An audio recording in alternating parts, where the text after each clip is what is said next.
Muy buenos días a todos y todas las personas que nos acompañan el día de hoy en este seminario web sobre hidrógeno como propuesta energética de la situación en América Latina, los retos, los riesgos y las oportunidades. Gracias a quienes se van uniendo para ser parte de este seminario. Vamos a esperar un par de minutitos para que se terminen de conectar quienes también quieren participar de este seminario y comenzamos a las y 35. Muchas gracias.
Buenos días nuevamente, bienvenidas todas las personas que se siguen conectando para participar en nuestro seminario web, un seminario web organizado por AIDA y Air Justice sobre hidrógeno como propuesta energética y su situación en Latinoamérica, los retos, los riesgos y las oportunidades.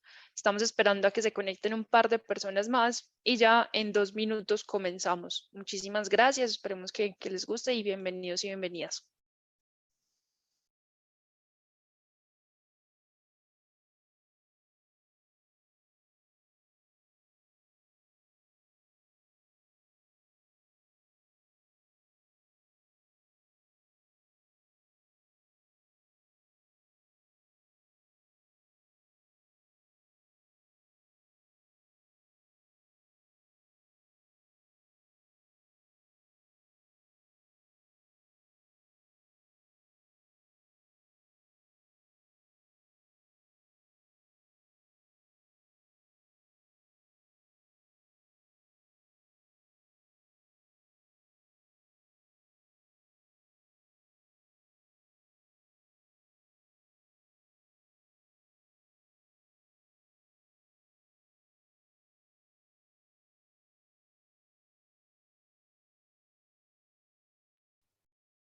Bueno, bienvenidos y bienvenidas nuevamente a las personas que se siguen conectando. Ya en 30 segundos vamos a dar inicio a este seminario web. Si quieren, les invitamos a que vayan compartiendo en el chat de dónde nos acompañan, de qué país, de qué organización, sus nombres. Y ya en un par de segundos vamos a dar inicio a este seminario web organizado por AIDA y por Air Justice. Ahí les podemos ir leyendo si quieren compartirnos de dónde se están conectando.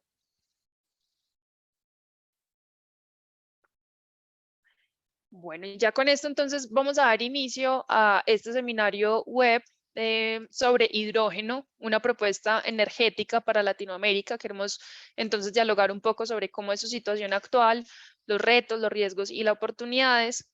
Quiero comenzar contándoles un poco sobre esta serie de seminarios. Este es un seminario que hace parte de una serie en la cual buscamos empoderar a las comunidades de la región con conocimiento científico para que pongan en práctica en los diferentes contextos que les acompañan. Es organizado por Earth Justice y por AIDA. AIDA es una organización regional conformada por un grupo de científicos y abogados que utilizamos el derecho para proteger el medio ambiente, principalmente en América Latina, asumiendo proyectos que ayudan a fortalecer y también a hacer cumplir las leyes, políticas y regulaciones ambientales en nuestra región. Mi nombre es Daniela García Aguirre, soy abogada, también soy ingeniera ambiental de AIDA y quiero presentarles entonces cuál es el panel que nos estará acompañando el día de hoy.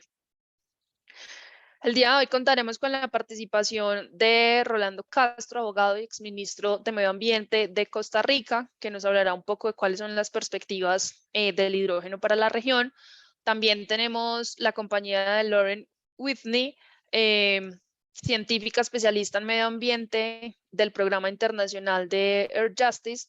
Y nos acompaña Hugo Mobarek, ingeniero químico, asesor científico, de la Asociación Interamericana para la Defensa del Ambiente, AIDA. El día de hoy estaremos hablando de varios temas alrededor del hidrógeno. Entonces, primero queremos comenzar con un poco cuál es la coyuntura del hidrógeno en el mundo y en América Latina, para después compartir cuáles son las propiedades y el uso del hidrógeno, que entendemos un poco de qué se trata esto del hidrógeno y cuáles son los diferentes procesos de producción. Después hablaremos sobre criterios para la utilización del hidrógeno y la eficiencia en las distintas aplicaciones que vemos actualmente. Después es importante tocar el tema de riesgos, incertidumbres, costos y viabilidad, para después pasar entonces a finalizar nuestra agenda apretada con perspectivas del hidrógeno como un vector energético en América Latina y, por supuesto, pues tener un espacio para preguntas y respuestas. Entonces, con esta agenda en mente, partimos de la base que la transición energética es una necesidad y es fundamental para cumplir con la meta de 1.5 grados centígrados que nos planteamos en el Acuerdo de París, y tan necesaria para hacer frente a esta crisis climática que nos encontramos viviendo actualmente. En la actualidad, el 99% del hidrógeno usado como combustible y como se ha planteado usar en esta transición energética, desafortunadamente hasta ahora se produce a partir de fuentes no renovables. Esto lo que quiere decir es que menos del 0,1% se produce a partir de la electrólisis de agua, pero vemos que la trayectoria de estas inversiones actuales pues auguran un cambio y a nivel internacional planteamos que esto sea diferente. Entonces, aunque el uso del hidrógeno no emite dióxido de carbono, los procesos de producción actuales, ese 99%, sí son responsables de elevados volúmenes de emisiones.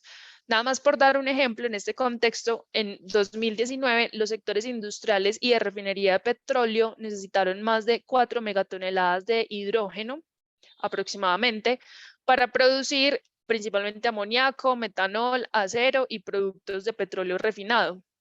Estas megatoneladas, estas 4 megatoneladas que se necesitaron son aproximadamente el 5% de la demanda anual, pero las emisiones que generaron para producirlos fueron muy altas, casi equivalentes a todo lo que emiten los vehículos de la carretera de Colombia. A nivel mundial, pasamos a la próxima diapositiva, lo que vemos es que este panorama afortunadamente está cambiando.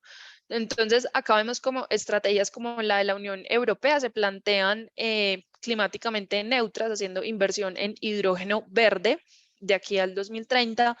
También vemos como en Estados Unidos el presidente promete en su plan energético también que el mercado pueda acceder al hidrógeno verde. Otros casos como Australia, que lidera planes de producción en este nuevo combustible limpio con muchas propuestas a futuro. También es el caso de Alemania, donde un consorcio de 27 empresas, instituciones de investigación y organizaciones, de hecho, incluyendo a Shell, impulsan el proyecto que utilizará pues, como energía eólica para la producción de hidrógeno.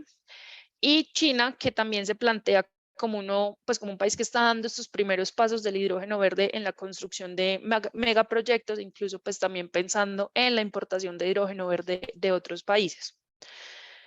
En América Latina, lo que vemos es que el hidrógeno de bajas emisiones de carbono, pues también puede ejercer un papel muy esencial en la transición hacia las energías limpias. Y de hecho, en los últimos años se han producido pues algunos avances. Muchos países ya han anunciado nuevos y ambiciosos objetivos climáticos energéticos, y esto lo han hecho también de la mano de algunas acciones encaminadas hacia la transición energética, también de la mano del hidrógeno verde. En el 2019, la producción de hidrógeno de bajas emisiones de carbono solamente se refería a 3 proyectos piloto que estaban en Argentina, en Chile y Costa Rica. Estos proyectos pues se planteaban para justamente alcanzar los objetivos energéticos y climáticos de los países que los presentaban, em, como una de estas propuestas novedosas en la transición energética tan necesaria para disminuir pues las emisiones y cumplir con las metas climáticas. Hoy en día ya son 11 países de la región que han publicado o están preparando estrategias y hojas de ruta nacionales sobre hidrógeno, y encontramos una cartera de más de 25 proyectos relacionados con el hidrógeno de bajas emisiones de carbono que estaba pues como en sus primeras etapas de desarrollo. La idea es, por supuesto, usar el hidrógeno, o como lo plantean, es usar el hidrógeno como un sustituto de los combustibles fósiles en sus usos finales que no son compatibles pues con la electrificación directa. Y acá pues presentamos 2 casos, el de Chile y el de Colombia, y queremos profundizar un poquito en el de Colombia porque hasta ahora les hemos ido conversando del hidrógeno como esta propuesta energética en la transición para cumplir con la meta del 1.5, pero, y aquí resaltamos algunos puntos coyunturales, y por eso lo presentamos como la coyuntura del hidrógeno en América Latina. Y en la siguiente diapositiva, porfa. Y es que Colombia, en la Ley 2099 del 2021, si bien presenta un gran apoyo que piensa darle a la transición energética a través del hidrógeno, lo que hace es que coge el hidrógeno azul, que es producido a partir de gas fósil, y ahorita pues vamos a indagar mucho más en esto, lo une con los proyectos de hidrógeno verde, es decir, no los diferencia. Entonces, propone utilizar, por ejemplo, 6.700 millones de toneladas de reservas de carbón junto con otros recursos de combustibles fósiles para fabricar hidrógeno azul, fomentando pues como o permitiendo que muchos grupos también de cabildeo de la industria de gas destinen como campañas con el fin de extender la vida del gas fósil bajo este mismo paquete que presenta la ley colombiana, que es simplemente hablar de hidrógeno y juntando el hidrógeno verde con el hidrógeno azul. Entonces se promueve fuertemente el hidrógeno azul, agrupándolo, sabiendo que este es de altísimas emisiones, y esta promoción de hidrógeno azul pues es alarmante justamente por esto, dado que además es una falsa solución al reto del cambio climático y más bien representa pues otorgar como este salvavidas a los productores de gas, los productores de petróleo e incluso los productores de carbón, que generan tantas emisiones de gases de efecto invernadero, y que lo que necesitamos es ir haciendo la descarbonización de la matriz poco a poco. No obstante, pues Colombia está muy posicionado y muy bien posicionado, de hecho, para la producción de hidrógeno verde, dado su potencial de generación de energía eólica, solar e hidráulica. Y para entender un poco más este tipo de controversias, voy a parar acá, solamente quería darles como esta introducción, y vamos a pasar entonces a explorar a mayor profundidad en qué consiste esto del hidrógeno. Entonces te paso la palabra, Hugo. Muchas gracias, Daniela. Me gustaría hablarles rápidamente acerca de las aplicaciones industriales que tiene el hidrógeno, en este caso en el 2020. Y en la demanda global podemos ver que la primera industria que requiere hidrógeno es la industria petrolera. Aquí vemos la sección azul del cuadro, en la que vemos que más del 40% del hidrógeno en el 2020 se utilizó básicamente para la desulfurización del petróleo. Los siguientes usos del hidrógeno están relacionados con la industria, las 3 secciones rojas del gráfico, y vemos que más de la mitad del hidrógeno en el 2020 se utilizó para aplicaciones industriales, como por ejemplo la producción de amoníaco, que es el precursor de la mayoría de los fertilizantes, la producción de metanol, que también es un precursor muy importante en la industria, porque del metanol se producen plásticos, pinturas, solventes, etcétera. Y también de acero, que es donde el hidrógeno se utiliza como un agente reductor. Y dentro de los usos que mencionaba Daniela, particularmente como vector energético, tenemos que es una proporción muy baja actualmente y pues antes que nada me gustaría explicar qué es un vector energético.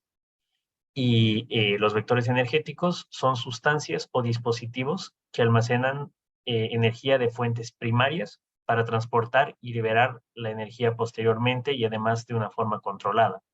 Por ejemplo, en la parte superior de las imágenes de la diapositiva podemos ver fuentes primarias.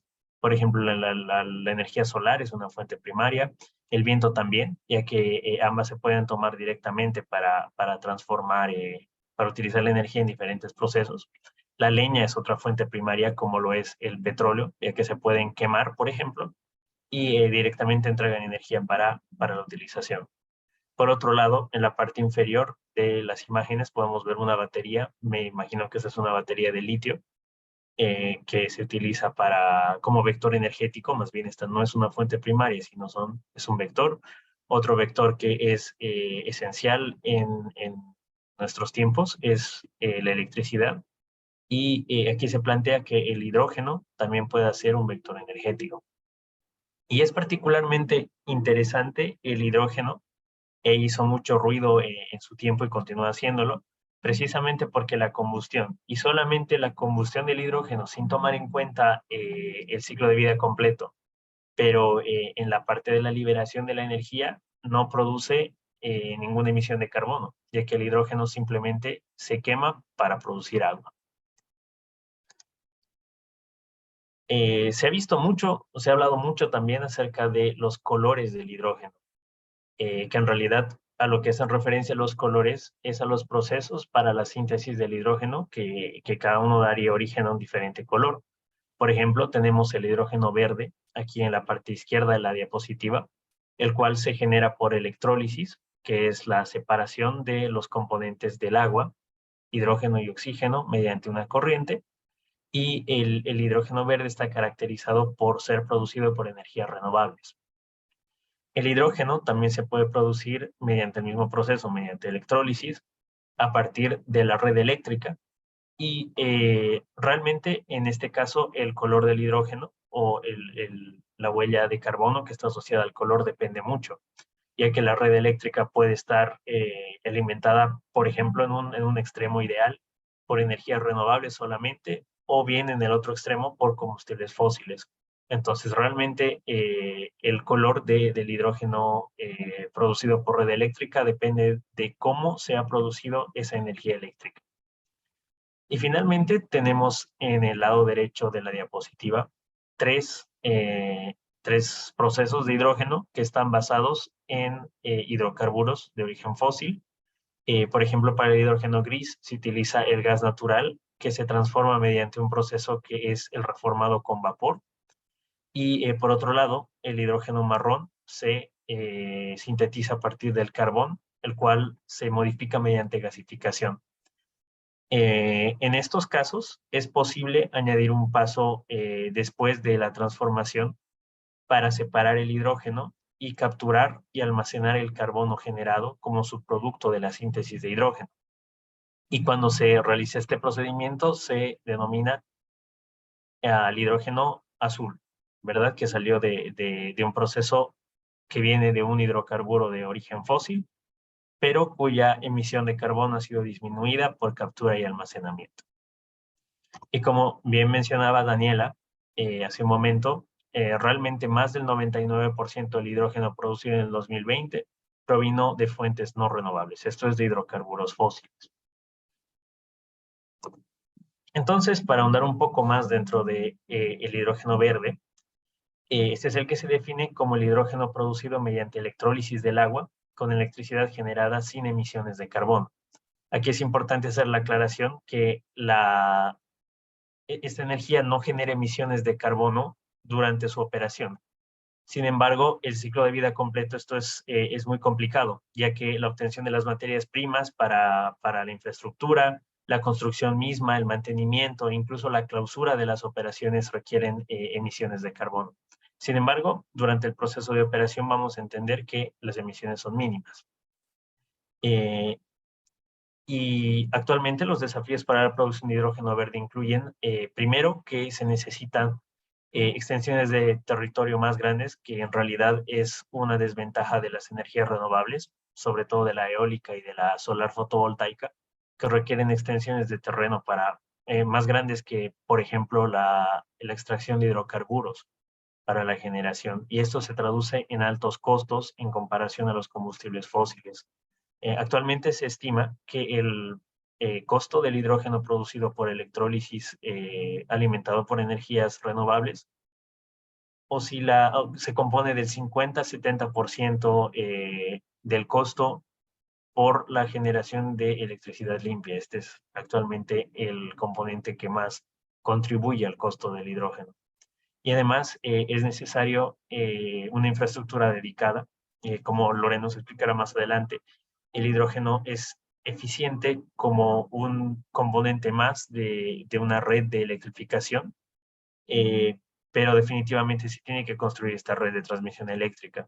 Y además la distribución y almacenamiento del hidrógeno, ya que ocupa un volumen muy amplio y además es propenso a explotar, tiene ciertos desafíos que más adelante vamos a indagar un poco más.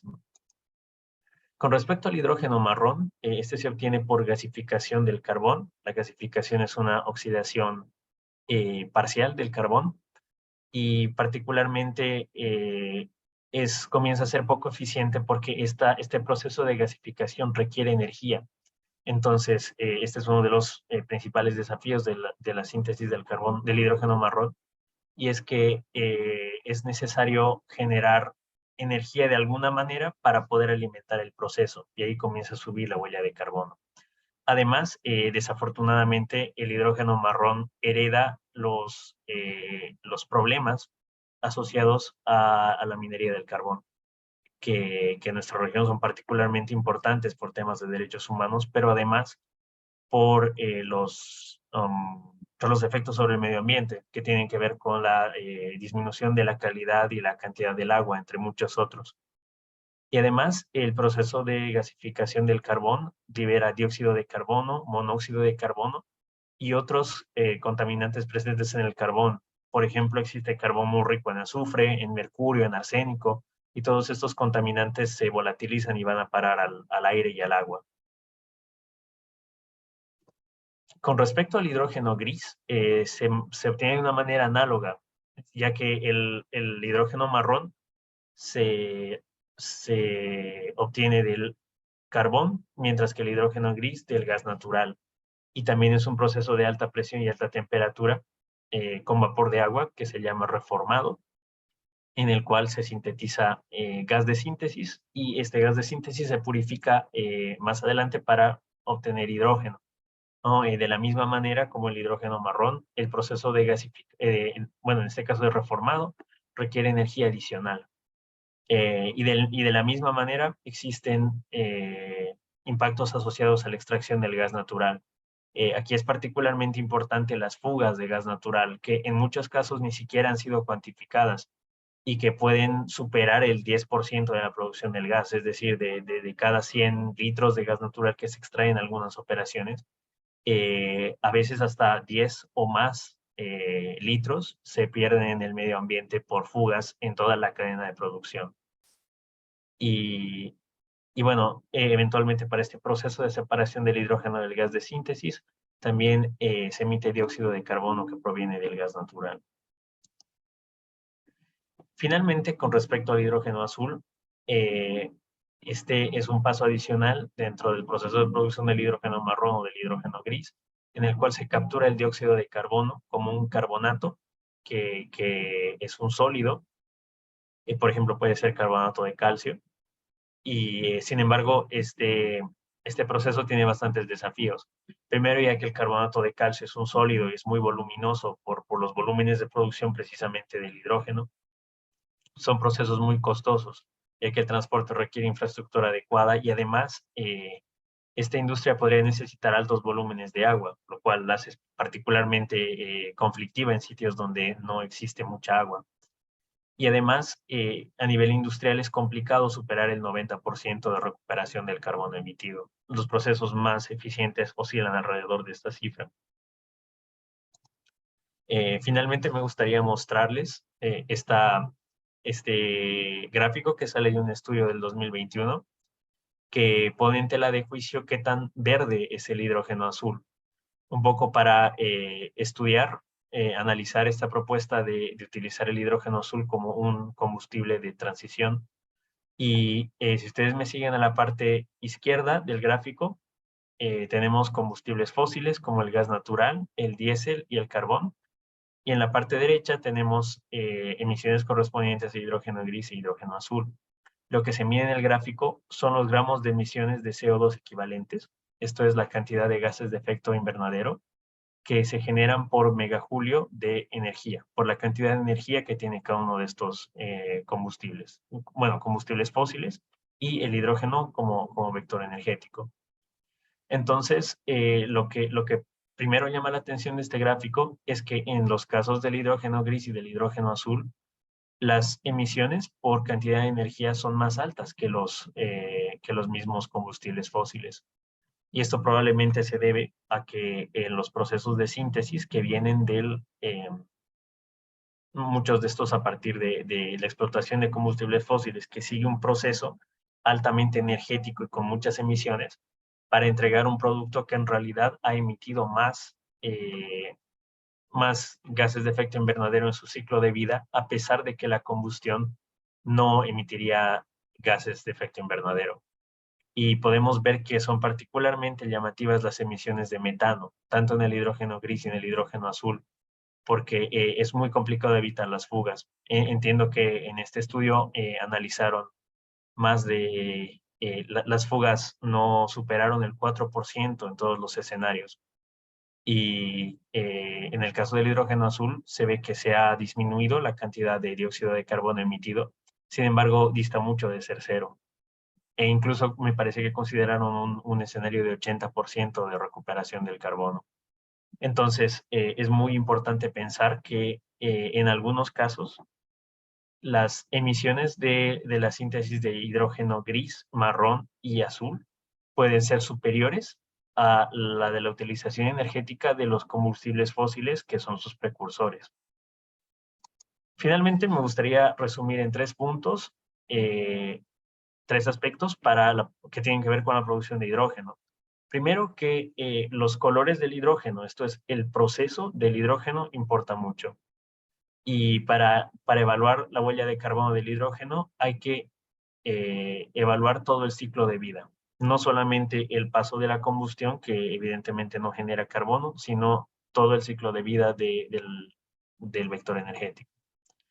Esto lo va a ampliar Loren también, pero el hidrógeno verde podría ser la mejor opción para las aplicaciones industriales del hidrógeno. Las aplicaciones que tienen que ver con producción de fertilizantes, por ejemplo, de plásticos, de pinturas, etc. Porque se podría evitar emisiones que vienen de combustibles fósiles. Y el tercer punto, que está relacionado con en los procesos que se basan en hidrocarburos de origen fósil para la producción de hidrógeno, es que las emisiones de los procesos de producción podrían superar las emisiones de utilización de los hidrocarburos que son precursores. Entonces, hay que tener mucho cuidado acerca del proceso de obtención del hidrógeno y siempre estar muy atentos a analizar la huella de carbono de todo el ciclo de vida. Muchas gracias. Me gustaría pasar la palabra ahora sí a Loren, quien nos va a hablar, va a continuar con la presentación.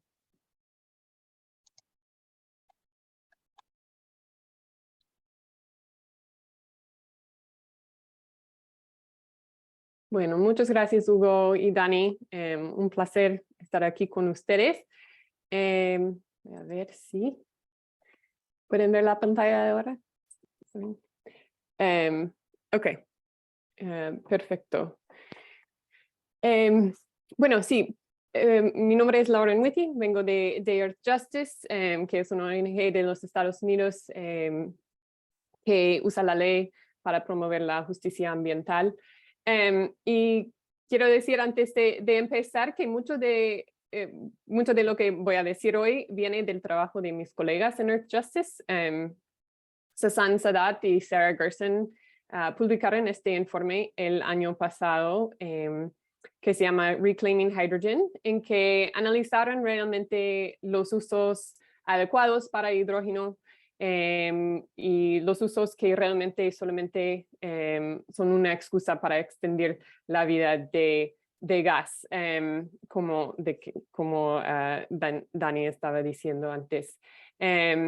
Entonces, todavía creo que vale la pena leerlo y está ahí en este enlace en nuestro sitio web. Bueno, voy a hablar un poco sobre los criterios para el uso de hidrógeno.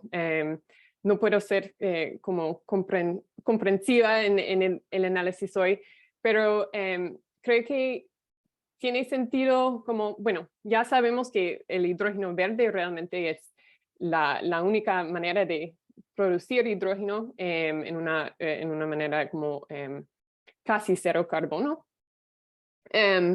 Y la única forma de producción adecuada para llegar a este futuro que queremos. Pero no significa que debemos usar el hidrógeno verde para todo, porque hay obviamente hay alternativas al hidrógeno en algunos sectores que son más eficientes, más económicas, y debemos considerar estos elementos y estas alternativas antes de aplicar el hidrógeno a todos estos sectores. Y como dijo Hugo, todas estas tecnologías, incluso el hidrógeno verde, tienen un costo, tienen un impacto en la tierra, en las minas, en aguas arribas. Y entonces queremos usar el hidrógeno verde en las maneras como más eficientes y más útiles para la sociedad posible. Entonces vamos a contemplar qué son estos usos y qué son los criterios en que debemos aplicar el hidrógeno.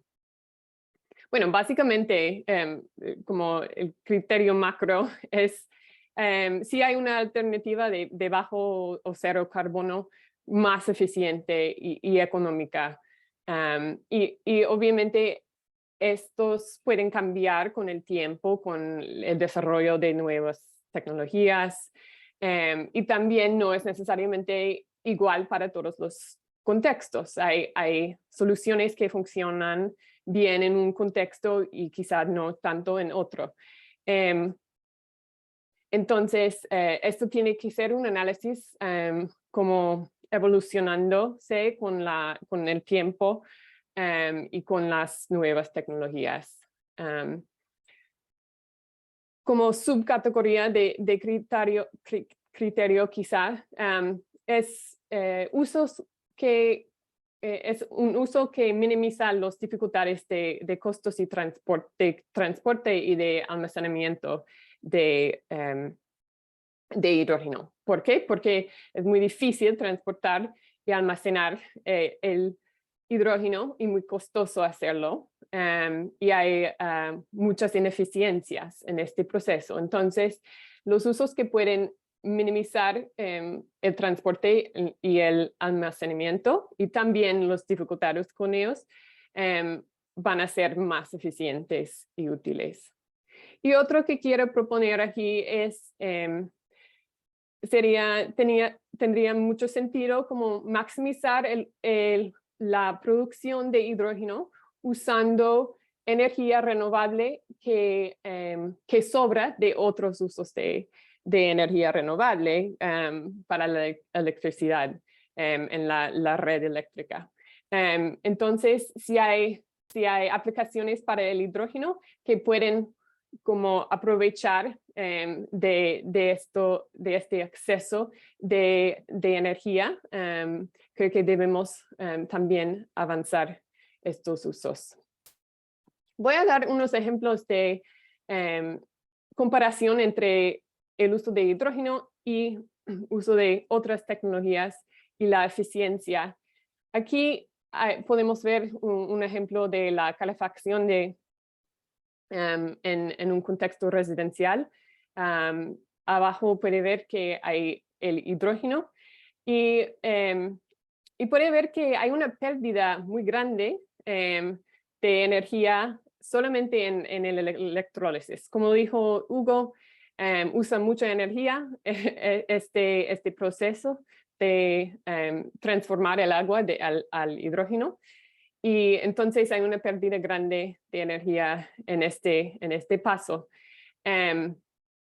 Y la idea es que, bueno, este hidrógeno está usado en una red de gas y entra a la casa a estar usado para la calefacción o para las estufas, etc. Pero podemos ver que para la calefacción es mucho más eficiente usar la electricidad directamente en la casa, usando un heat pump en este caso. Es un uso mucho mejor que de la energía renovable. Podemos ver más o menos la misma cosa cuando estamos comparando el uso de hidrógeno en coches con coches con baterías que usan electricidad directamente. También hay muchas pérdidas en el ciclo de vida del hidrógeno antes de llegar a la coche. Y entonces tiene más sentido ahora usar las coches eléctricas que usan solo electricidad que las coches de hidrógeno por esta razón de eficiencia. Quiero hablar también un poco sobre las aplicaciones adecuadas y eficientes más allá de estos ejemplos. Hicimos un matriz y voy a explicar cada fila punto por punto, entonces no tiene que leer todo esta diapositiva ahora, pero la idea es que hicimos un análisis para sacar como los usos que son como más adecuados y tienen más sentido hoy en día, que son representados por el color verde aquí.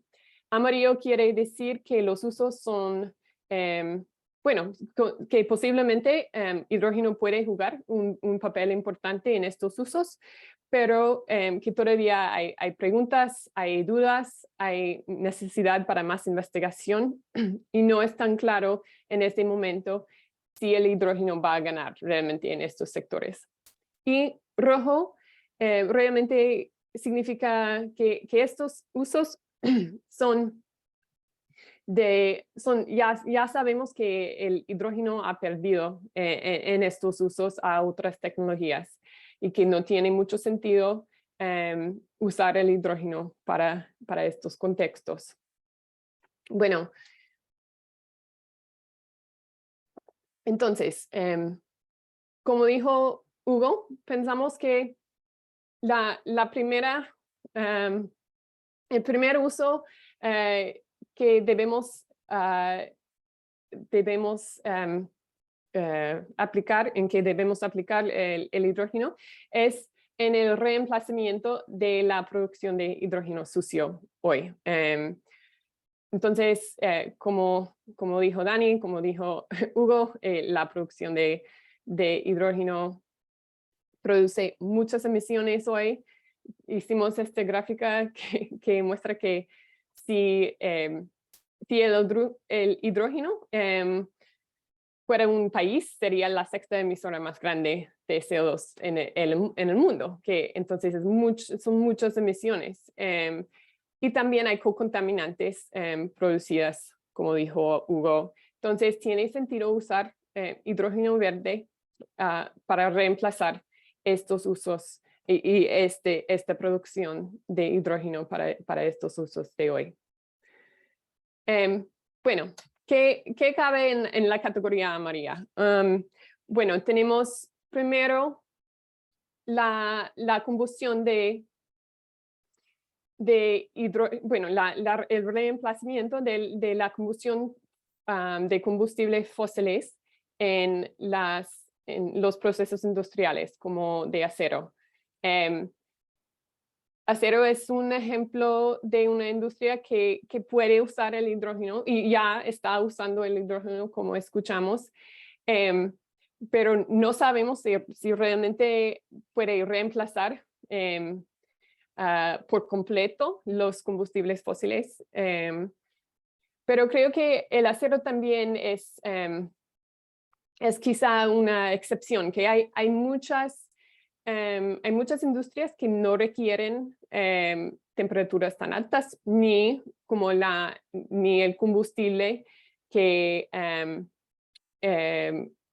como hidrógeno o como un gas fósil, y que pueden usar, en vez de un gas, puede usar un horno eléctrico. Entonces, hay una oportunidad sustituir para gas fósil y carbón también en muchas industrias sin hidrógeno. Podemos usar la electricidad directamente otra vez.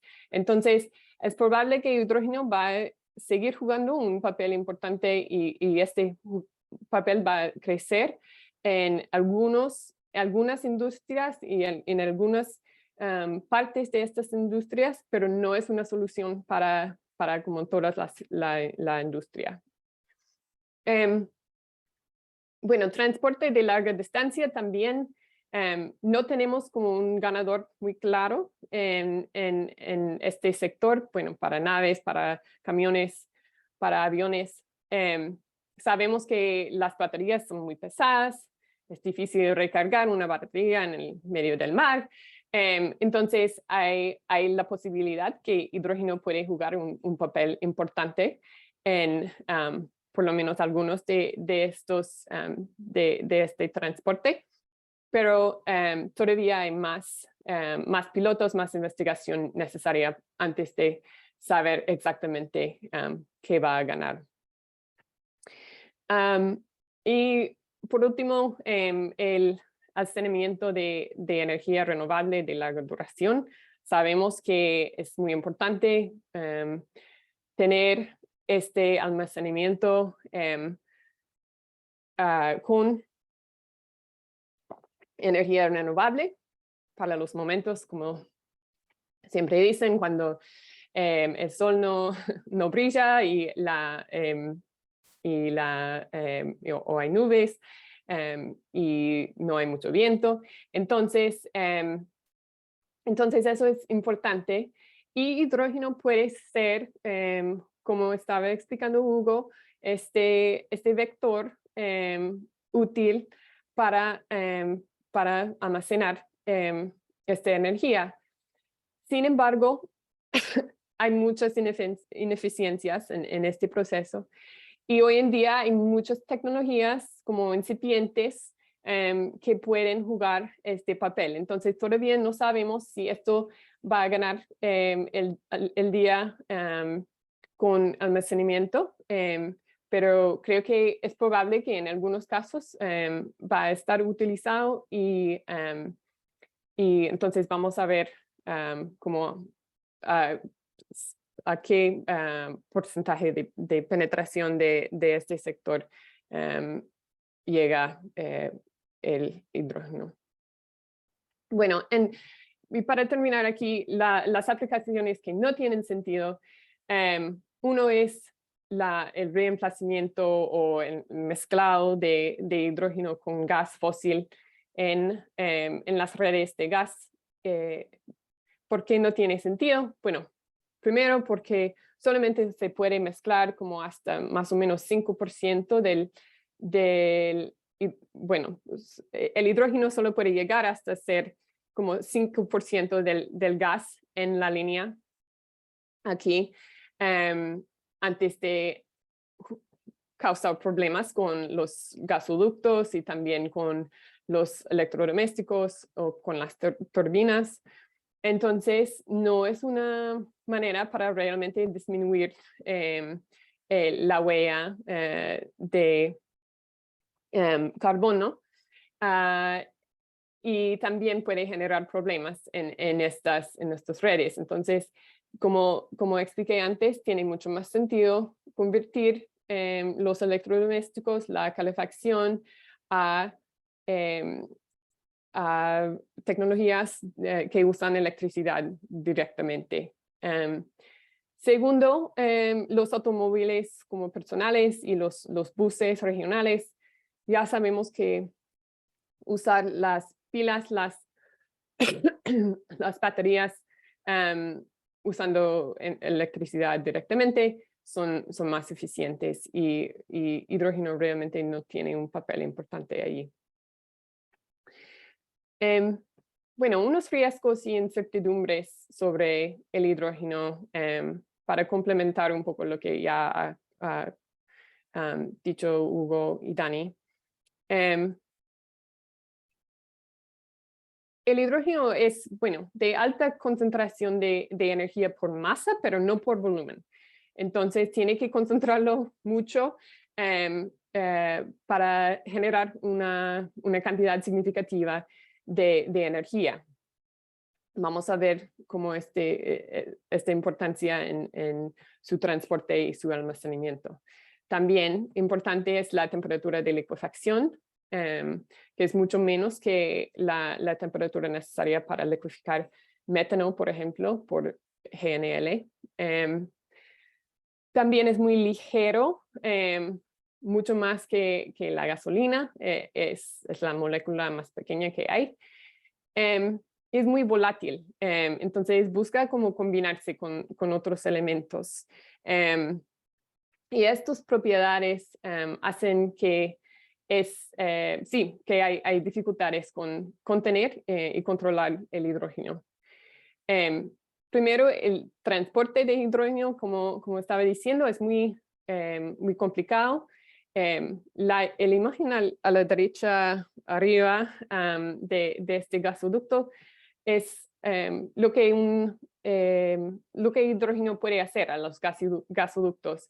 Debilita los gasoductos de ciertos tipos de metales.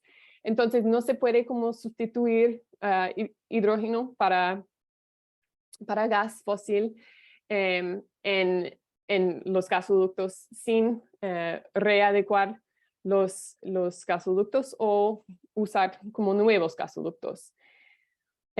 También tiene que liqueficar, si no está usando gasoductos, tiene que liqueficar el hidrógeno para el transporte. Y esta liquefacción usa 30% de la energía del hidrógeno en sí. Y hay evaporación constante de este líquido que también produce más ineficiencias. Entonces, hay un solo nave de transporte de hidrógeno aquí en la izquierda. Bueno, la idea es que este nave va a traer hidrógeno desde Australia hasta Japón. Hasta ahora no tiene sentido económico, entonces no está funcionando mucho, pero entonces es difícil y costoso transportar el hidrógeno. Hay una idea de que se puede convertir el hidrógeno a otro químico como amoníaco para el transporte y se puede después al puerto en la destinación final como reconvertirlo al hidrógeno. No sabemos realmente si eso va a funcionar, si esto va a tener sentido económico, pero esta es una idea sobre cómo transportarlo. Entonces hay muchos, bueno, hemos escuchado mucho sobre el intercambio internacional de hidrógeno que debe ser posible en el futuro y los hubs de hidrógeno como en Colombia, en Chile, también en lugares como Namibia. Pero realmente no tenemos como la infraestructura y la tecnología para intercambiar hidrógeno en esta manera hoy en día. Igualmente tenemos problemas con el almacenamiento de hidrógeno, porque, como dije, toma mucho espacio para poca energía. Entonces, entonces, tenemos, ustedes probablemente han escuchado que se puede almacenar hidrógeno en cavernas de sal. Aquí en la izquierda tengo una imagen de esto. Y sí, esto parece que esto es posible, aunque necesitamos más investigaciones sobre las implicaciones químicas, etc. Pero todavía no, entonces, pero no hay cavernas de sal en todo el mundo. Entonces, esto es un límite en esta manera de almacenar el hidrógeno. En la derecha es una imagen del hidrógeno liquefiado en otra forma de almacenamiento en un tanque criogénico, y esto es para mantener el líquido liquefiado. Y entonces, esto es como la otra opción que hay. Son muy costosos y, como dije, siempre hay evaporación de este líquido, pero esta es la otra opción. Entonces, no es muy fácil almacenar el hidrógeno. También hay problemas de seguridad. Hay explosiones cada año de hidrógeno en varias partes del mundo, porque se usa hidrógeno en muchas aplicaciones hoy. Aquí en la izquierda es uno de Noruega de 2019 y en la derecha de los Estados Unidos en el mismo año.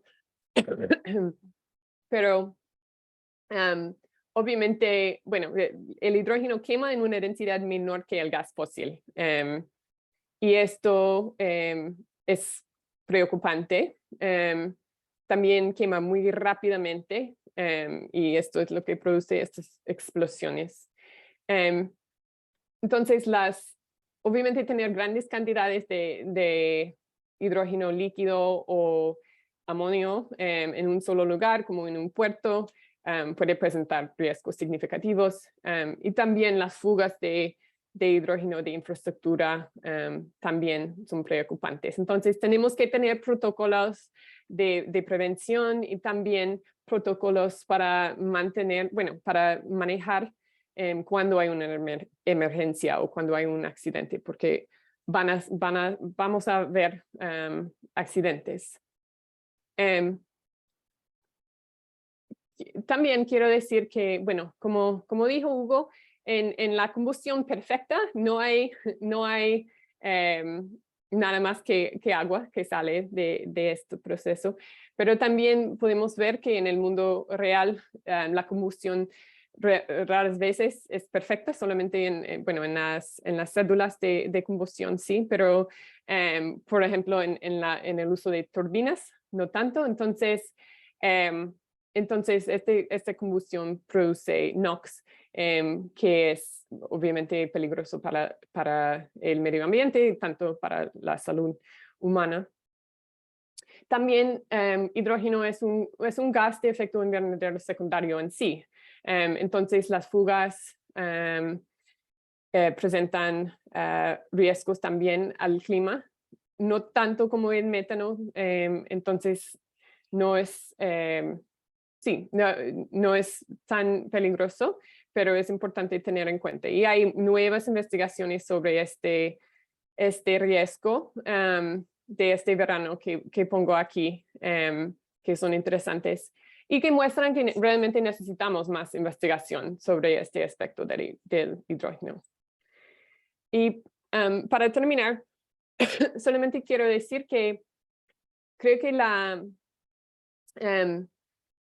una preocupación mía es que la producción de hidrógeno puede impulsar la producción de energía renovable, creo que es una cosa muy buena, obviamente, pero también hay un riesgo que puede como crowd out el uso de energía renovable para otros usos, para electricidad local.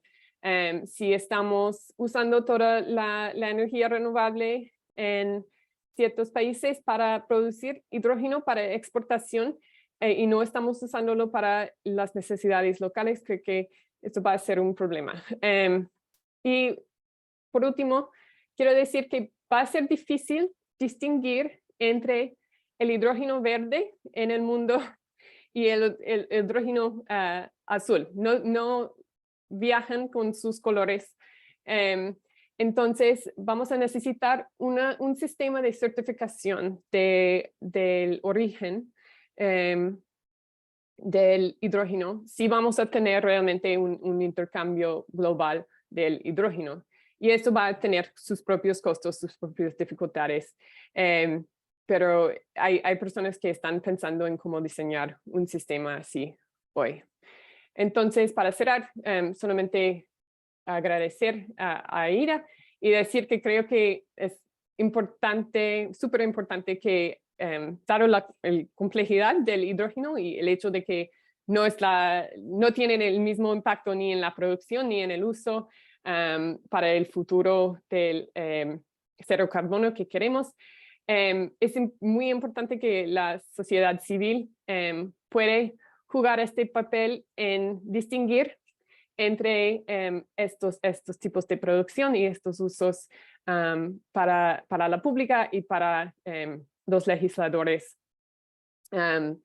Y entonces, por eso estamos aquí. Entonces, muchas gracias y creo que debo dar la palabra a Rolando Castro, ¿cierto? ¿Dani? Pues yo, Dani. besitos. Ok, primero, Dani. Vale, Lauren, Voy a muchísimas hacer una- gracias por tu presentación, también Hugo por la explicación. Ya con todo esto tenemos un muy buen panorama de estas tecnicidades importantes del hidrógeno para ver cómo nos lo planteamos y si nos lo planteamos en esta perspectiva en América Latina. Entonces, con esto, lo que hemos visto hasta ahora, aparte de todas estas complejidades técnicas, es que las modalidades actuales de producción de hidrógeno generan muchísimas emisiones de gases de efecto invernadero que son importantes para tener en cuenta pues, en el contexto latinoamericano.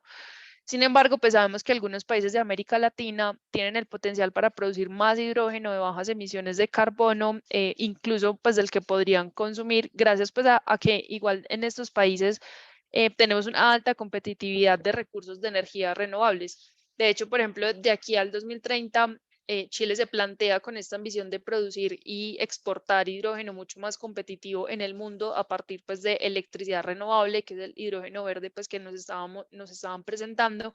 Y en muchos países también de América Latina se dan estas condiciones para convertir la energía para convertir a la región, perdón, en uno de los líderes pues, mundiales en la producción de hidrógeno de bajas emisiones de carbono. Sin embargo, acá pues deberíamos entonces preguntarnos si no sería incluso más energéticamente eficiente generar las matrices energéticas o eléctricas a partir de energías renovables, pero que suplan las necesidades del mismo país. Sabemos que puede usarse alguna de la infraestructura actual y la adaptación de los centros de producción existentes con sistemas para la captura, utilización y almacenamiento de carbono, pues podrían contribuir a la reducción de las emisiones y aprovechar pues al mismo tiempo estas instalaciones que hoy día se están usando para el hidrógeno gris, marrón y volverlo como azul, pero a lo que tenemos que apuntarles entonces a producir hidrógeno verde de verdad, asegurar que las fuentes de energía sí sean renovables. Esto requiere pues una inversión muy grande y ahí pues está esta pregunta de si no sería mejor aprovechar de una vez esa gran inversión en energías renovables para generar electricidad para el país. Sin embargo, pues actualmente sabemos que se sigue produciendo mucho más CO2 de la producción de hidrógeno, pero pues existen algunas potenciales de captura de carbono en los distintos países de América Latina, pues que acá, por ejemplo, les presentamos que esto sería como un desafío en torno al hidrógeno que podría producirse en el futuro si realmente lo queremos considerar bajo en carbono. Y la última diapositiva mía es simplemente para compartirles que el hidrógeno en América Latina presenta pues algunas oportunidades a corto plazo en el despliegue pues a gran escala. Esta es una imagen que sacamos de un informe de la Agencia Internacional de Energía y lo que muestra es el costo nivelado de la producción de hidrógeno pues que calcula cuánto costaría producir cada kilogramo de hidrógeno teniendo en cuenta el costo de inversión, costos operativos, la producción pues, de hidrógeno en general.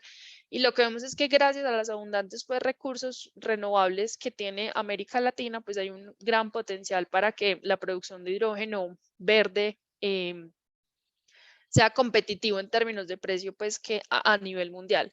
Entonces en general pues vemos que esos precios podrían llegar a ser competitivos, sobre todo en algunas zonas donde son mucho más bajos, como el sur de la Patagonia, en Argentina y Chile, en algunas regiones, también como en la región del desierto del Atacama, pues Bolivia, Argentina, Chile, Perú, en el noreste de México también, en el noreste de Brasil, y pues acá nos encontramos frente a otras complejidades que ya nos mencionaba también Lauren, y es que, por ejemplo, estas regiones suelen estar muy alejadas de los grandes centros de demanda de hidrógeno, lo cual genera una problemática en cuanto a la infraestructura del transporte necesaria.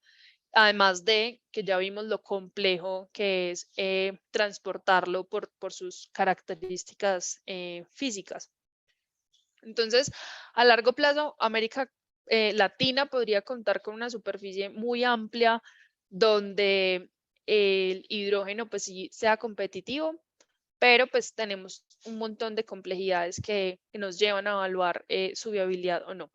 En todo caso, las estrategias y hojas de ruta nacionales pues son necesarias para orientar el desarrollo del hidrógeno pues hacia los sectores que los países vayan a ir evaluando en su aplicación, también para identificar oportunidades a corto, mediano y largo plazo, también para determinar los requisitos normativos de infraestructura y de formación y participación necesarias, sobre todo asegurándonos pues que estos documentos estratégicos o lineamientos de política pública se ajusten a las estrategias energéticas de los distintos países, por supuesto, buscando disminuir las emisiones de gases de efecto invernadero, aportando en la transición energética para hacer frente a la crisis climática y sobre todo siempre considerando el marco de los derechos humanos con procesos de participación amplios, efectivos y también con criterios de justicia climática y ambiental.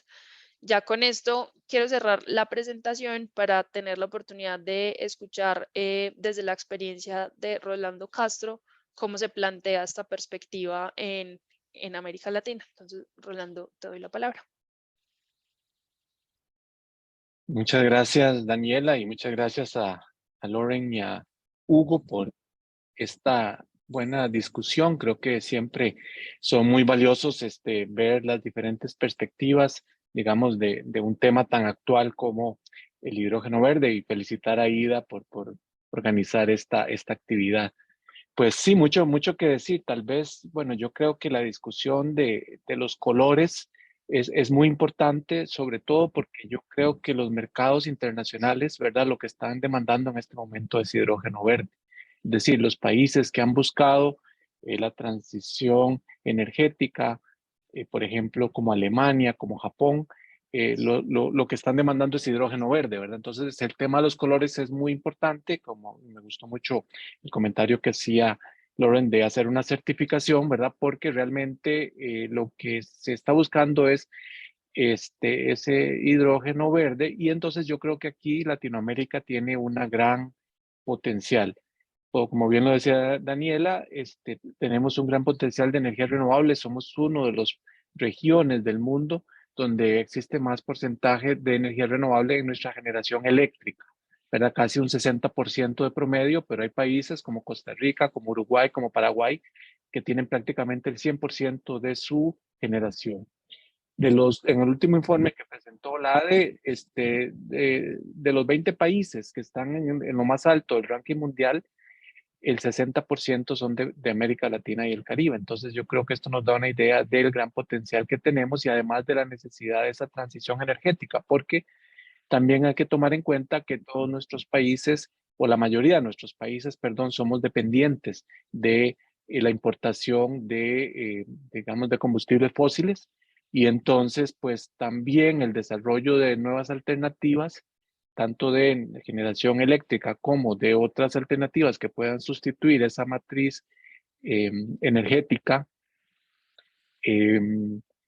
pues nos da independencia energética, autonomía energética, ¿verdad? Más cuando nos damos cuenta, digamos, de lo que sucedió con la pandemia o este conflicto armado que se presenta en Ucrania, ¿verdad? Como el mismo Europa, ¿verdad? Que ahora que se les viene el invierno, están preocupados por la independencia energética que tienen, ¿verdad? Y muchos países de América Latina también apostaron por el gas natural, ¿verdad? Aquí en nuestra región centroamericana, y el gas natural, pues también se encareció mucho y entonces muchos de los negocios que estaban esperándose para generación eléctrica con gas natural, pues ya los números pues no son tan positivos como cuando inicialmente se plantearon, ¿verdad? Entonces yo creo que hay una gran oportunidad. Por supuesto, el tema del costo es un tema muy importante todavía, ¿verdad? Pero de acuerdo con diferentes estudios y discusiones a nivel internacional, tanto de IRENA, de OLADE, de la Agencia Internacional de Energía y otros foros, digamos, donde se discute el tema del hidrógeno, se espera que, al igual que sucedió con las energías renovables variables, ¿verdad? Como son la energía eólica y la energía solar, los precios van a ir disminuyendo, ¿verdad? A cómo se pueda ir, digamos, aumentando. Ahorita hay mucha investigación, mucho investigación y desarrollo, y entonces se han empezado a hacer más común, digamos, proyectos digamos, de diferentes medios de transporte, también proyectos en la industria y la generación con hidrógeno, y entonces creemos que esto lo que va a hacer es ir disminuyendo los costos, como sucedió en los casos que les mencionaba. ¿Verdad? También yo creo que, como se decía muy bien por parte de los panelistas, hay diferentes opciones, por ejemplo, el amoníaco verde. Creo que para nuestros países de la región, por ejemplo, todo el Valle del Mississippi es un gran consumidor de amoníaco y en este momento se alimentan o se abastecen de amoníaco gris producido en Trinidad y Tobago con gas natural, ¿verdad? Y que, digamos, producir un amoníaco verde, ¿verdad? A partir del hidrógeno verde, pues es una gran opción también para nuestros países, para mencionar, digamos, solo un caso. Aquí la gran pregunta es el cómo hacer esta transición energética hacia el hidrógeno justa, ¿verdad? Y yo creo que nos da una luz la Estrategia Nacional de Hidrógeno de Alemania, ¿verdad? Alemania dice que ellos quieren hacer la transición, ven en el hidrógeno una gran opción, pero ellos no tienen las condiciones para producirlo. Entonces ponen dos condiciones. Ellos dicen, queremos que los países que provean de hidrógeno verde a Alemania tengan suficiente energía renovable que no ponga en peligro el acceso de la población local a la energía renovable, ¿verdad? Es un poco lo que ahora nos decía Daniela, ¿verdad? De que, pues primero satisfacer la demanda nacional de energía renovable, ¿verdad? Antes de empezar a exportar, digamos, eh, hidrógeno verde, sí todavía tenemos, digamos, una huella de carbono muy alta. Y también Alemania nos dice que tenga suficiente agua para no poner en peligro el acceso de las comunidades locales al agua para consumo humano, ¿verdad? Entonces, creo que eso es un indicativo un poco de que no, el hidrógeno no solo tiene que ser verde, ¿verdad? Sino también tiene que tener una baja huella, digamos, social, por decirle un tema, ¿verdad? Es decir, que no ponga en peligro ese acceso a las comunidades locales de la energía renovable y el agua para consumo humano, ¿verdad? Entonces, pues como se ha dicho, eh, hay países que ya están avanzando. Chile, Colombia, Costa Rica, Uruguay, Argentina, son de los países que ya tienen estrategias nacionales bastante agresivas, ya tienen algunos proyectos pilotos.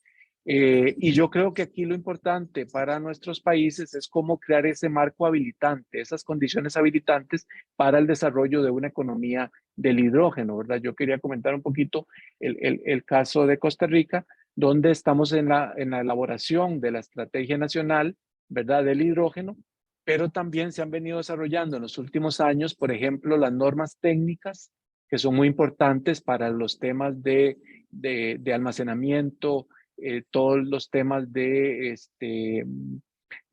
por ejemplo, las que se le han venido llamando hidrolineras, ¿verdad? O estaciones de recarga con hidrógeno, toda la normativa técnica que tiene que tener, la calidad y todo esto, los temas de seguridad que son muy importantes por lo que ya se mencionaba, ¿verdad? También se ha logrado tener una tarifa eléctrica que sea muy competitiva para los proyectos que puedan generar hidrógeno. Y yo creo que esto es muy importante para poder ser atractivo y competitivo a nivel internacional. Es decir, porque cuando Hugo nos mencionaba que sí hay que hacer grandes inversiones para generar energía renovable, pero decíamos que hay países que tienen ya esa capacidad instalada, ¿verdad?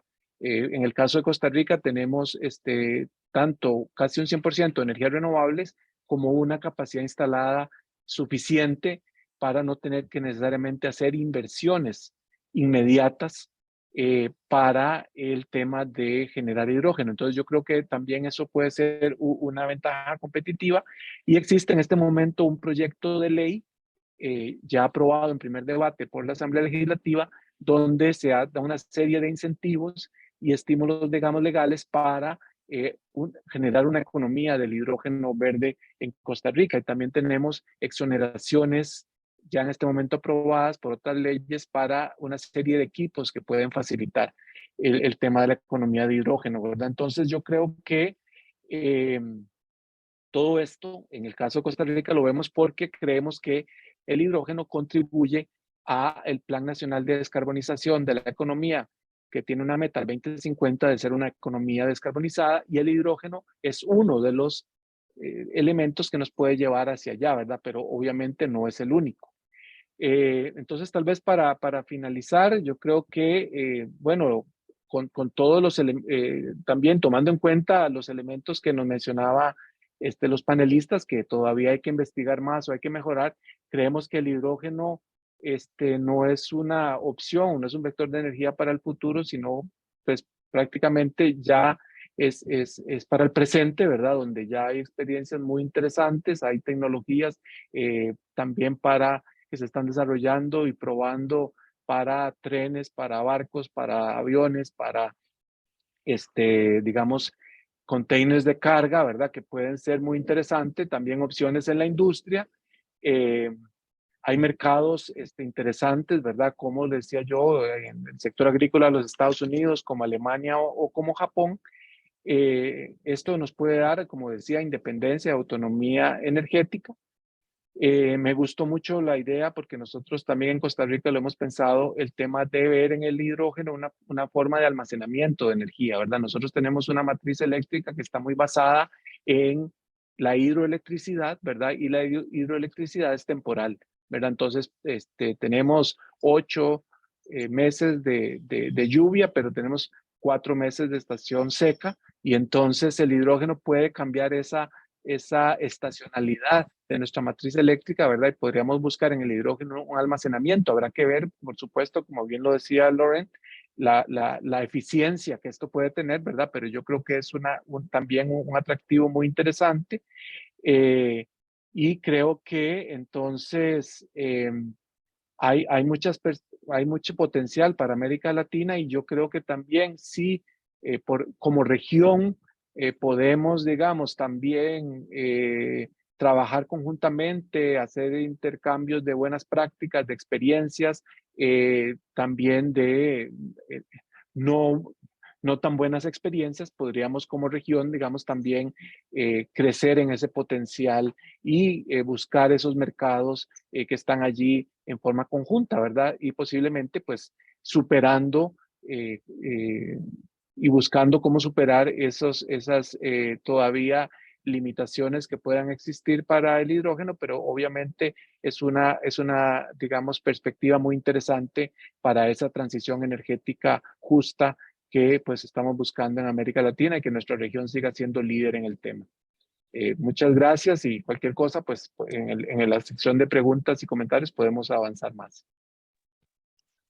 Rolando, muchísimas gracias por compartirnos tu experiencia y también pues como tu perspectiva desde el proceso en el que están ahorita viviendo esta transición energética justa en Costa Rica y como poniendo este marco normativo alrededor del hidrógeno. Y gracias también por ese llamado a compartir las experiencias en América Latina y con otros países, tanto las experiencias positivas como no tan positivas, de donde podemos aprender tanto. Ya con esto puesto sobre la mesa, vamos a responder un par de preguntas que han puesto en la sección de preguntas y respuestas.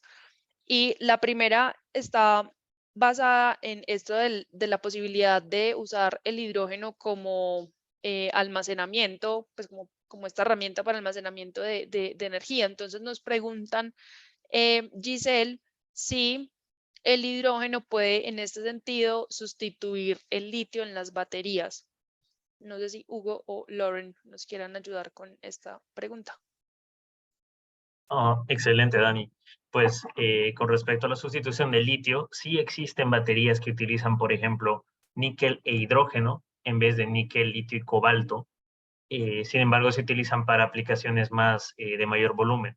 Sería poco práctico utilizar baterías de hidrógeno para celulares, por ejemplo, porque además el tiempo de carga es más lento, ¿no? Y además existe menos memoria. Es decir, bueno, no sé si recuerdan esto de hace unos años, pero las baterías antiguas de teléfono celular no se recomendaba recargarlas a no ser que esté muy cerca de finalizar el contenido de energía. No, pues lo mismo, las baterías de litio tienen tiene más memoria, ¿no?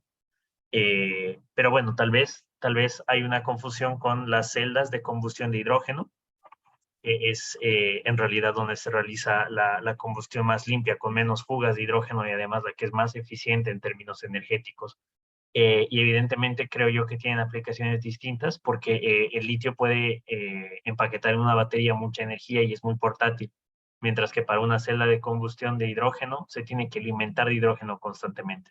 Entonces, nuevamente, las aplicaciones con litio se utilizan para baterías pequeñas, aparatos electrónicos, por ejemplo, hasta vehículos pequeños, y más bien el hidrógeno en alguna de estas formas se podría considerar para aplicaciones más grandes. Perfecto. Muchísimas gracias, Hugo, por tu respuesta. Creo que queda bastante claro. Otra pregunta muy recurrente que se ha hecho como en distintas formas es todo el tema alrededor del agua. Nos preguntan mucho qué tipo o cuáles son las características del agua necesarias para obtener hidrógeno por electrólisis. Creo que muchos hemos escuchado que tiene que ser agua potable o muy pura. Entonces, si nos pueden compartir un poco qué tipo de agua se necesita para obtener el hidrógeno y en ese sentido pensarnos entonces cuáles serían los impactos de la necesidad pues de capturar esta agua. ¿Quién quiere? Bueno, Lauren. yo puedo responder. Sí, muy buenas preguntas, todas esas sobre agua y me olvidé poner en la sección de riesgos y impactos que obviamente requiere mucho agua, producir hidrógeno verde por el electrólisis. Y creo que la pregunta de Andrés Ángel es muy contundente porque tiene que purificar a cierto nivel el agua antes de pasarlo por el electrizador. Todavía, bueno, esta es una como oportunidad de cambiar tecnología, como cambiar la purificación necesaria para los electrolizadores, pero sí hay un costo energético de esto también. Tendría que revisar si mis ejemplos del costo de la eficiencia tuvieran en cuenta estos costos también energéticos, pero sí es un reto real, ambos estos costos energéticos y obviamente los impactos en el agua y la cantidad de agua, que es un problema en tantas partes del mundo. Entonces, como dijo Rolando, debe ser también un análisis y quizá una certificación de que la producción de hidrógeno no está ocurriendo en lugares donde ya no hay suficiente agua. Y creo que la pregunta sobre Patagonia sí, muy contundente en este sentido, que a veces los lugares que tienen como muy buena oferta solar o eólica no tienen tanto agua. Entonces tenemos que encontrar estos sitios donde hay hay la mezcla o se tiene que transmitir por la red eléctrica esta energía a un sitio donde hay más agua para producir el hidrógeno. Importantísima tu aclaración, Lauren. Muchísimas gracias porque sí nos pone un poco más amplio el marco de las posibilidades para usar o no el hidrógeno en nuestra región. Entonces ya no solamente hablamos de la disponibilidad de generación de energía eléctrica a partir de pues, energía renovable, sino también la disponibilidad del agua, de tal manera que, como nos decía Rolando, no se comprometan los derechos de la población, el abastecimiento a la población, que sería lo primero. Otra pregunta que teníamos por acá es, ¿qué opinan de la nueva tecnología de autos japoneses que ellos mismos producen el hidrógeno a través de electrólisis del agua? Entonces no requieren una infraestructura externa. No sé si tengan alguna opinión al respecto. Pues realmente yo no conocía esta tecnología y me parece muy interesante, pero tal vez un poco complementando lo que decía Lauren, definitivamente el agua que se tendría que alimentar a estos vehículos o el agua que se alimenta a la electrólisis en general tiene que tener, pues tiene que estar básicamente desionizada y ahí está precisamente uno de los costos que se tienen que asumir de algún lado. Entonces me imagino que pues se tiene que también tener algún método, ya sea de pequeña escala para producir el agua. Entonces, supongo que también la eficiencia sufre, mientras menor es la escala, normalmente tiende a ser menos eficiente. Entonces, habría que verlo. Puede ser una opción interesante, pero tendríamos que verlo todo en contexto. Súper interesante, sí. Tendríamos que ver cómo les está yendo con estas evaluaciones. Rolando, ¿quieres agregar algo? Daniela, Sigue, sí, por tal favor. vez el tema que yo creo que eso entonces, de que se necesita energía renovable y agua, ¿verdad? Pues no es abundante, pero sí se necesita agua, ¿verdad? Pero digamos, eso plantea todo un reto, por ejemplo, en lugares que mencionabas, del norte de México o la zona de Atacama y todo eso, pues tienen mucho sol, pero no tienen tanta agua, ¿verdad? Entonces ahí pues posiblemente tendrían que no solo desionizarla, sino primero desalinizarla, ¿verdad? Si es que la van a traer del mar, ¿verdad? Entonces yo creo que es importante el poder tener, digamos, eh, muy bien digamos, esa logística, ¿verdad? O tener esas condiciones, ¿verdad? Porque también, digamos, la firmeza de la matriz eléctrica también es muy importante, ¿verdad? Porque tanto la solar como la eólica, pues no son constantes, ¿verdad? Y no son 24/7. Entonces, pues ya existe también la posibilidad del almacenamiento, pero ya, digamos, para una planta de estas, ¿verdad? Entonces, en ese sentido, el contar con una matriz que sea, digamos, diversificada, también es muy importante para poder, digamos, tener esa posibilidad de, digamos, poder generar, digamos, a unos costos que sean competitivos. Claro, claro, también pensar como en esos aspectos que no siempre está la otra energía disponible para generar el hidrógeno. Gran punto, muchas gracias. Tenemos otra pregunta en el chat que les confieso, yo no la entendí muy bien, pero tal vez Lauren o Hugo nos puedan ayudar. Y es que nos preguntan qué puede pasar cuando existe presencia de gas sulfídrico y se pretende descarbonizar inyectando el CO2 y aire. Para los químicos.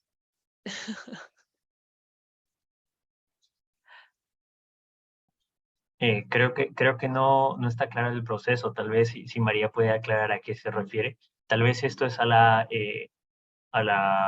gasificación del carbón que se refiere. Tal vez podremos dejarla para más adelante o en cualquier caso, pues podemos contestarla por correo electrónico. ¿Ah? Perfecto, Hugo, muchas gracias. Tenemos otra pregunta de Andrés Ángel. Nos dice que comparado con otras formas de transición justa con base en no convencionales renovables, es decir, como solar y eólica, ¿qué tan interiorizada está la discusión sobre la disminución de la demanda, que es el decrecimiento en el tema de hidrógeno? O si se ve como una oportunidad de crecimiento verde ilimitado, que creo que va un poco relacionado con lo que nos mencionaba ahora Rolando.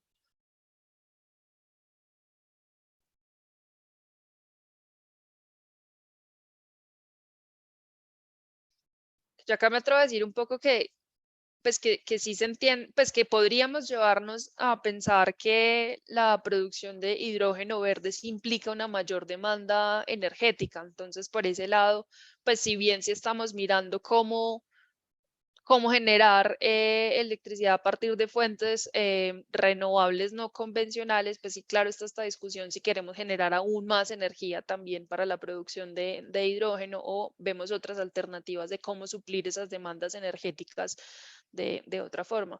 Creo que es una discusión también súper interesante. Bueno, no sé si quieran dar algún apunte final, que igual ya nos quedan 4 minutos y vamos cerrando.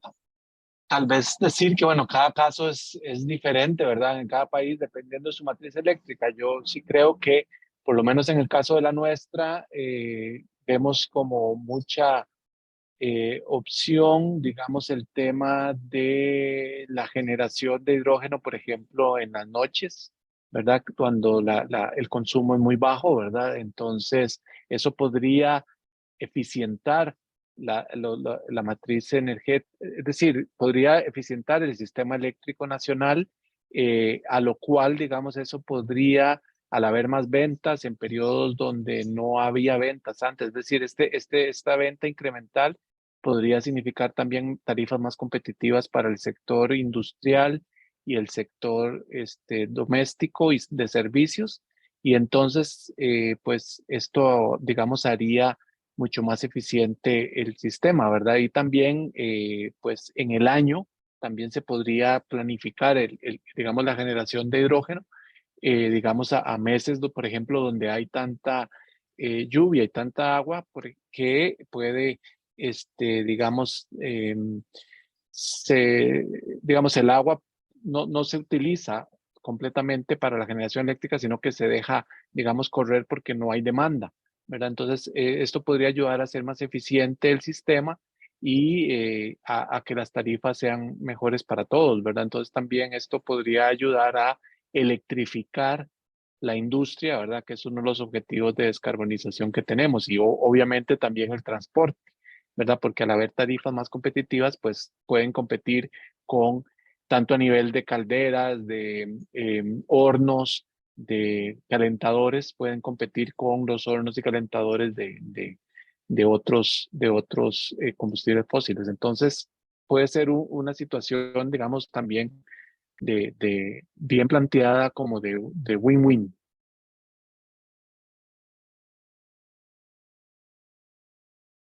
Perfecto, Rolando, muchas gracias. Pues ya nos queda poco menos de 2 minutos, entonces yo creo que ya dejemos hasta acá para respetar los tiempos del panel. No sin antes agradecer nuevamente a Hugo, Lauren y Rolando por hacer parte de este panel, por compartirnos su experiencia. Aprendí muchísimo, espero que también las otras personas que nos acompañaron en este seminario hayan aprendido. Nos quedan, por supuesto, muchas preguntas todavía por resolver antes de continuar con esta perspectiva del hidrógeno en América Latina, pero también hoy encontramos muchísimas respuestas a distintos cuestionamientos que teníamos alrededor de este tema. Entonces, nuevamente, Rolando, muchísimas gracias. Lauren, muchas gracias. Hugo, muchas gracias. Y bueno, nos encontramos en un próximo seminario de AIDA. Que estén muy bien. Chao, Gracias, chao. buen día. Lo mismo. Muchas gracias. Gracias a ustedes, un fuerte abrazo.